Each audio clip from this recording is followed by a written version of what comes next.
What is going on, YouTube? So coming back today with my Kansas City Chiefs football preview for 2016.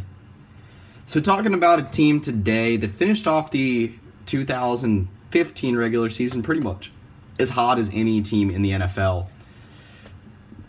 I believe they finished off the regular season winning 9 straight. Yeah, 9 straight.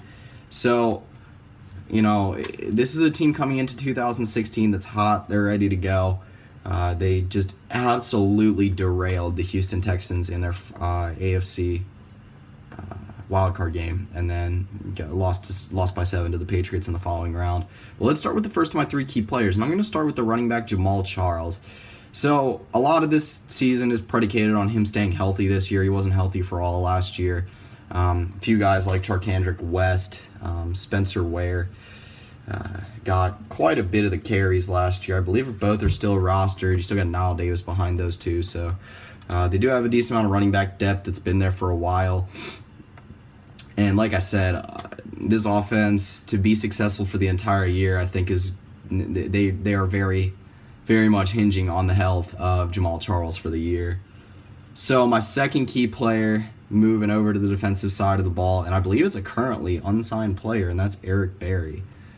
So Eric Berry, again, one of the best safeties in the NFL. There's no doubt about that. One of the greatest stories in the NFL too, surviving cancer and playing on. So this Chiefs secondary has the potential to be one of the best secondaries in the NFL. Now that's the potential to be. Again, you want Eric Berry to come back, and you know, I think he can be playing alongside 2 or 3 of the best defensive backs in the NFL, and defensive backs and or safeties, between Philip Gaines and Marcus Peters. Philip Gaines I mentioned is, I believe, one of my 10 breakout players for the year.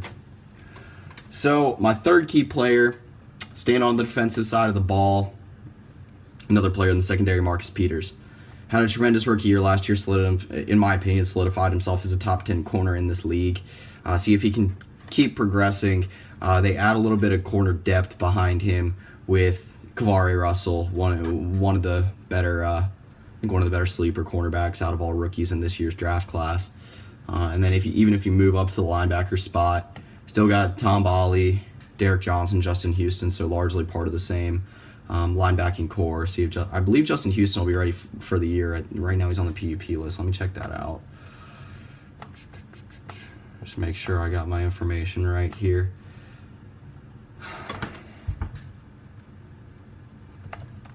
If he is, that, I mean, yeah, that's a pretty big loss for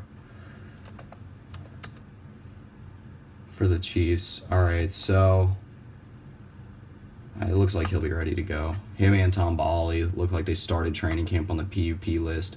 Actually, Tom Bali's still on it, so we'll see if both those guys are ready. And then on the defensive line, I think Chris Jones is the big name to watch out for. He's not one of my key players, but rookie out of Mississippi State, I think he can be very good this year. So go into my worst case scenario for the Chiefs. And I think the worst case scenario for them this year is 7-9, and they miss the playoffs. God, sorry, I got a back itch. But you know, they finished off last year so hot that I really think the worst, like, compared to a 10-6 regular season and 7-9 worst case scenario is not so bad. You know, I don't think it's going to happen. That's a worst case scenario, but my best case scenario for them is 11-5 with a loss in the divisional round. I think that they're going to be good this year, but I don't think that they're going to be like Super Bowl contender good this year. I mean, that's my thought on it. It could possibly happen, but again, that's best case scenario in my mind. My overall record prediction for them is going to be 9-7. So, again, I think they will squeak into the playoffs this year as a wild card team, but this is still going to be an extremely tough division. I mentioned this multiple times. I really think that the Chiefs, Broncos, and Raiders are all going to be very formidable this year, and I think that there's a large chance that 2 of the wild card teams come out of the AFC West this year. So keep an eye out for that. But anyway, that'll pretty much do it for this video. I got a few new previews posted up on my website, so if you want to see those, or if you want to see those before the videos come out, go check out my website. Link to that will be in the description below. So moving into the AFC West, the last 2 teams, San Diego Chargers preview will probably be coming tomorrow, so keep an eye out for that, and then also the Arizona Cardinals. So anyway, that's pretty much it. So yeah.